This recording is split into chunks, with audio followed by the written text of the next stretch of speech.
Hi everyone, welcome back to my channel. So today we're going to be doing something a little bit different than my past two videos.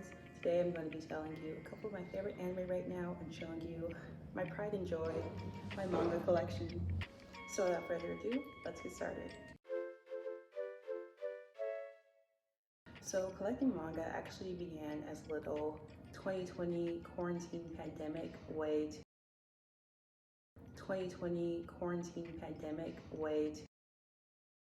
to get my mind off being stuck in quarantine for so long. And now it's just progressed into something I genuinely like doing even long past quarantine. So I actually started with my first favorite anime, My Hero Academia. I don't have the first volume of it just because I saw that first episode way too many times. My Hero Academia follows the story of a young boy born into a world where quirks, aka superpowers, are on the rise. About 85% of the population has one. At this point in time, it's really rare to be born without a quirk, but somehow Izuku Midoriya, our main character at this time, does not have one. Despite this, he still strives to be just like his idol, All Might, who is the world's #1 greatest hero and is known for fighting crime and stopping evil with a big smile on his face.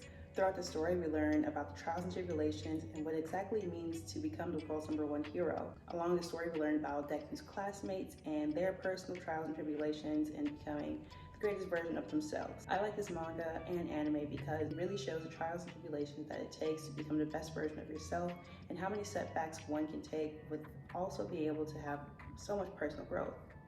Not so much in the anime, but in the manga, it really takes time to explain every classmate's individual quirks and their own personal problems. I really like the details that go into everybody's personality and the creativity with everyone's quirk. One of the main characters, Bakugo, for example, his quirk is based on sweat. Basically, the more he sweats, the more explosions he can make with his sweat since it contains nitrogen glycerin, something. With his sweat, he can make explosions, and I find all of that really cool. If you want to learn more about it, then you can watch the anime or pick up the manga. I highly recommend it. It's one of my favorites. Along with the anime, there have been many movies. I got the World Heroes manga, and I completely geeked when my friend gave it to me. It just has a couple of characters in the show, a couple of their designs, and some more background on the movie. My Hero currently has 3 movies out right now, and I love every single one of them so much, though I think Heroes Rising is my favorite just because of a goated moment in it. If you know, you just know. Next up we have hunterxhunter. Now this was my first ever anime that I got into heavy, and this is the first anime that I genuinely fell in love with.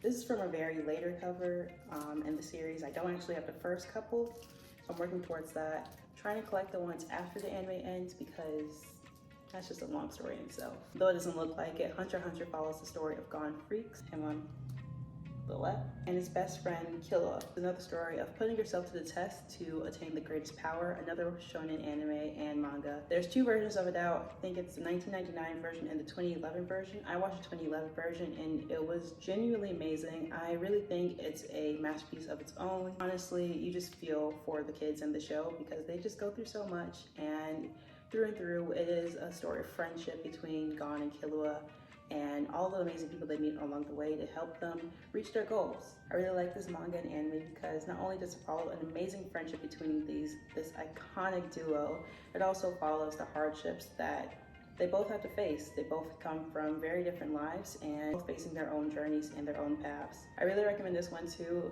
though it is a kind of a slow burn at first. I remember when I first started watching it, I wanted to quit immediately because it was just really slow. You might have to take a lot of breaks with it, but overall, when it picks up, it really does pick up, and I genuinely recommend this. So a lot of you might know, but if you know, you know. I don't know why they made Hisoka so thick in this, but they did. They had this man caked up. Next one I've been collecting is Demon Slayer. Again, I don't have the first one from the series, so I'm gonna be stuck with a different character from later in the series, but if you watch it, you'll get to it. There's no way for me to explain the concept of Demon Slayer without explaining the first episode, so if you really don't like spoilers and you want to be completely surprised, I would skip over this one, but just know I highly recommend it. It's a beautiful anime, the drawing's amazing, the characters are amazing, and the story is so good. For those of you who are staying to see what exactly Demon Slayer is about and why I'm raving about it, Demon Slayer follows the story of Tanjiro and Nezuko.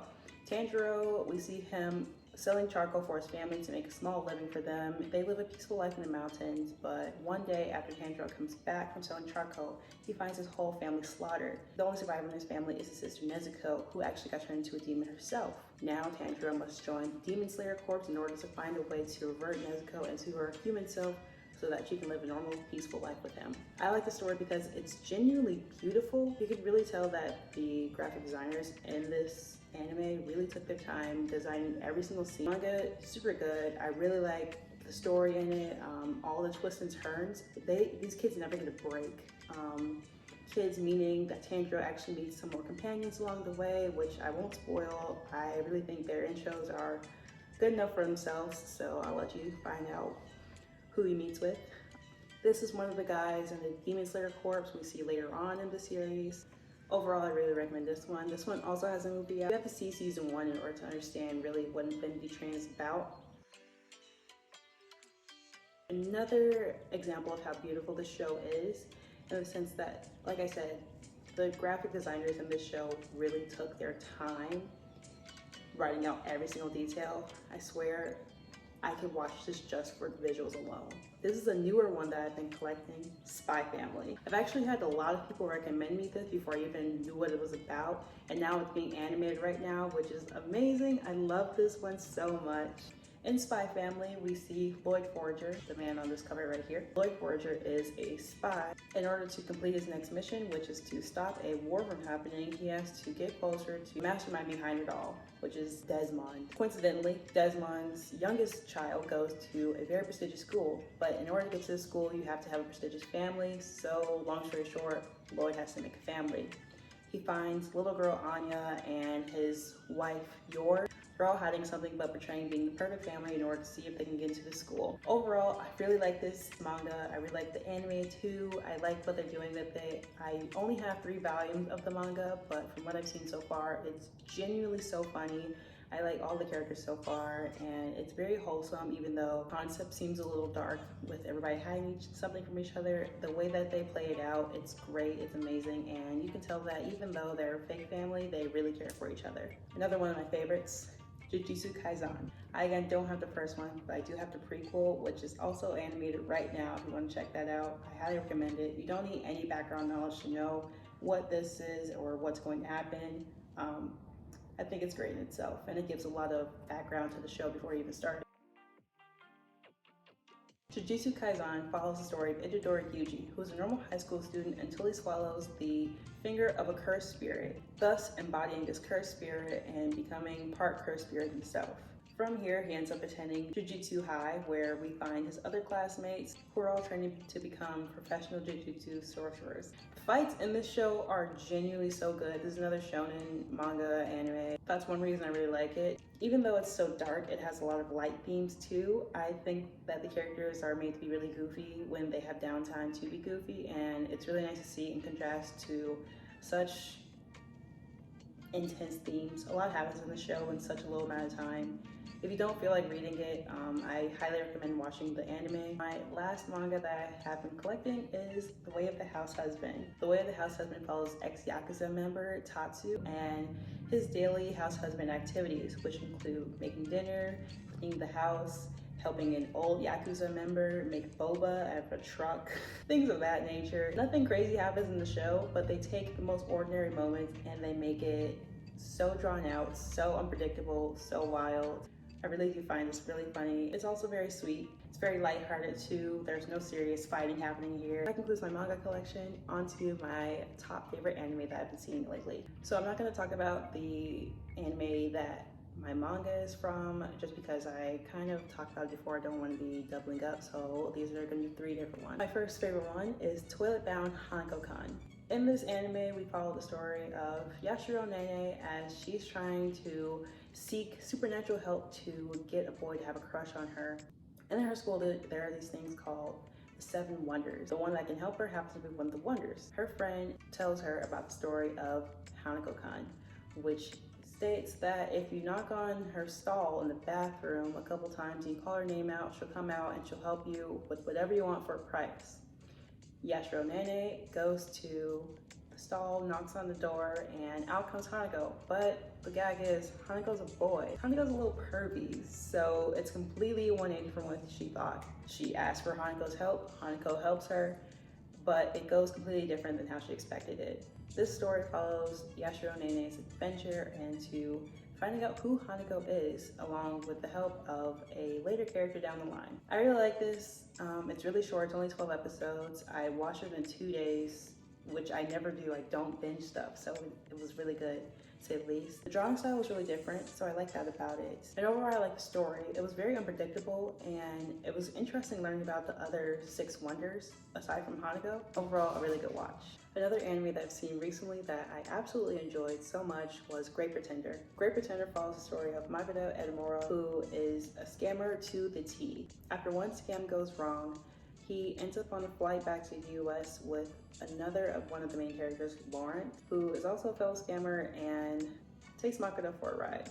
If you couldn't tell already, the story is all about scammers and scamming and learning all the tips and tricks of scamming. The story is really funny. I really liked watching it for the content alone, but one thing I also liked about it was how beautiful the drawing style is.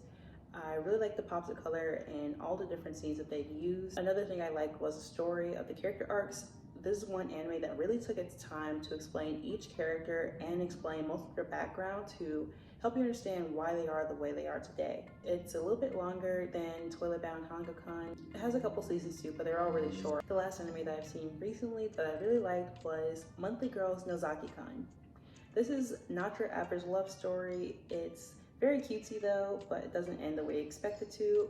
I'm really glad it didn't though, because the ending just made more sense in my opinion, and I'm glad they went that route. Monthly Girl Nozaki-kun follows the story of Chiyo Sakura, who is trying to get the attention of a boy she likes, aka Nozaki-kun. What we don't know is that Nozaki is oblivious and doesn't understand that Chiyo has a crush on him, but Chiyo only has a crush on him for very superficial reasons. It's not like anybody's trying that hard. We later find out that Nozaki is actually a manga artist. He writes romance manga, and he's actually a really big seller under a fake author's name. Somehow, in some way, Chiyo ends up helping Nozaki in making this manga and finds out a little bit more about him step by step. I really like this one. Another one that's really funny. It was also super cute, even though it's not your average love story, and I'll let you figure out why. It also had a lot of cute characters in it. Though they didn't take as much time explaining each person's story, I really like how they integrated them into the main story and helped it progress along the way. So overall, a really cute watch if you're looking for something that's not intense, violent, or too much.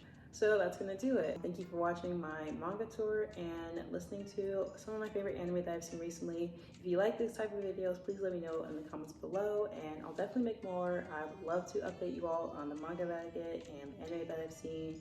I've been watching anime for a long time, so it's something that I really enjoy. Make sure to give me a big ol' like and subscribe to my channel if you like my content, and I'll see you next week. Bye.